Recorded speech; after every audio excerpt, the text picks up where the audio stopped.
Well, technically, it is Friday, and it is right now, I believe, 12:02 a.m.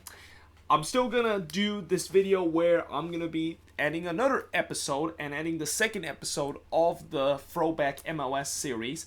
And in honor, of course, the Cali Clasico that is gonna be happening this Saturday at Stanford, I'm gonna take a look back at all the California Clasico that has happened at Stanford ever since 2012, and that looking at the last 7 matches that the Quakes and the Galaxy has faced off at Stanford Stadium, and that there has been some very crazy games in these 7 meetings that the Quakes and the Galaxy, of course, play in these last 7 California Clasico. So we start off with 2012, where, of course, is the first California Clasico at Stanford Stadium, and that was also the year where the Quakes, of course, won Supporters Shield, and we had the whole Goonies kind of Quakes thing. It was really the beginning of the Goonies kind of magic that the Quakes had. And in this game, they used that Goonies magic again, where the Quakes were actually down 3-1 in this game, and somehow, in some way, they came back and won 4-3 in this game. And keep in mind, this was also the game where Donovan and Beckham was also playing, and that this was a very strong Galaxy team that the Quakes were facing. And although the Quakes were having a good year that year, and that, like I said, they end up winning the Supporters Shield, this was definitely not an easy task facing against a Galaxy team that I believe also went on to win MLS Cup that year. So that was quite amazing, the fact that we were able to come back from 3-1 down to win 4-3 in that game.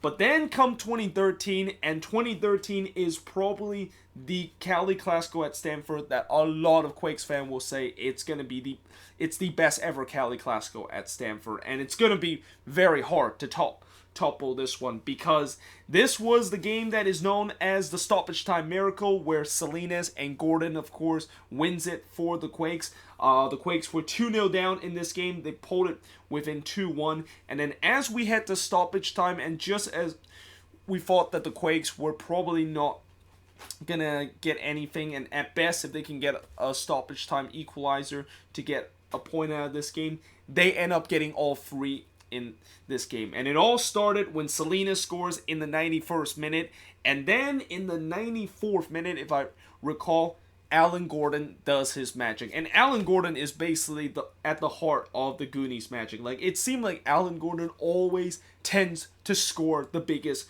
goal for the Quakes in these Cali Clasico. I remember back in 2012 when the Quakes were playing against the Galaxy down at Carson, and the fact that the Quakes were down 2-1 in that game. They pulled it within 2-2, and then they eventually won that game, and guess who scored that winning goal? Yep, that's right, it's Alan Gordon, literally in stoppage time, and then literally 1 year later, it's basically a complete kind of mirage of what happened a year ago. Only this time, the Quakes were down 2-1, and just as you thought that they were dead and buried, and there's just no way in the world they're able to win this game as we're heading deep into stoppage time, they somehow pulled it off. And to this day, I think 40 years on, this will always be the game as got to be one of the greatest Cali Clasico that the Quakes and the Galaxy have ever played. And you could say this would equal what happened back in 2003 when the Quakes miraculously come back from a 4-0 aggregate deficit to win 5-4 on aggregate in the MLS playoff against the Galaxy. Then in 2014, of course, this is actually the only loss that the Quakes have ever suffered at Stanford in the Cali Clasico, as they lost 1-0 against the Quakes. And the only goal in this game was I almost said Jonathan Dos Santos. Jonathan Dos Santos didn't come to the Galaxy until 2017. But the only goal in this game was Sharzy Zardes, when Zardes was still was considered one of the most talented American player in our system, and that he, of course, scored the only goal for the Galaxy in that game to of course win 1-0 in that one. But to this day, that's the only loss that the Quakes have suffered, a Cali Clasico loss at Stanford. The following year was actually the first ever Cali Clasico that I've attended at Stanford Stadium. I actually have attended a Cali Clasico before this one.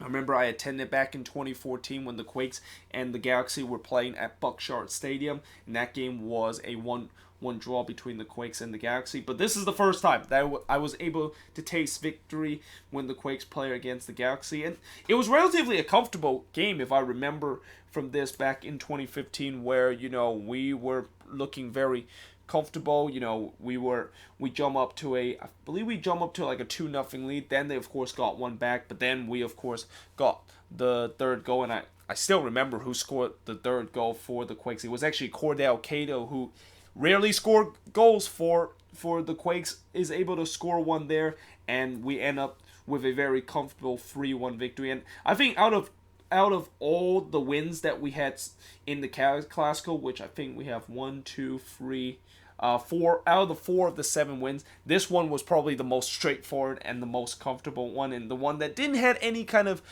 thriller and any anxiety that we had to deal with. Now, the following year, the Quakes of course drew 1-1 against the Galaxy, and it looked like once again we were deemed to potentially not get a win and that we are going to drop points. And then there was Chad Barrett, of course, playing hero in this game in the Cali Clasico by getting the equalizer in stoppage time. And all of a sudden, a lot of people were thinking, oh my god, is this 2013 all over again, where the Quakes can basically somehow in some way get a goal in stoppage time to get the equalizer and then get the second goal? And I think I remember when I did a vlog of this game, I even said that this could be deja vu all over again. This could be deja vu of what we saw in 2013, that we were able to get an equalizer in stoppage time and then we get the winning goal deep into stoppage time.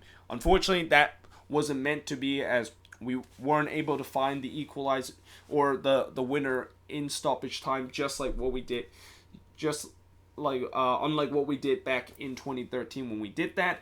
Then in 2017, that was pretty much the stoppage time miracle 2.0. Now, I think, for me, obviously, since I didn't attend this game, I can't really say that is probably my favorite Cali Clasico moment at Stanford Stadium. I mean, I did kind of watch this game a little bit. I was kind of a Quakes fan in 2013, but I didn't really pay attention to the team until like 2014, where I started to kind of watch every single game.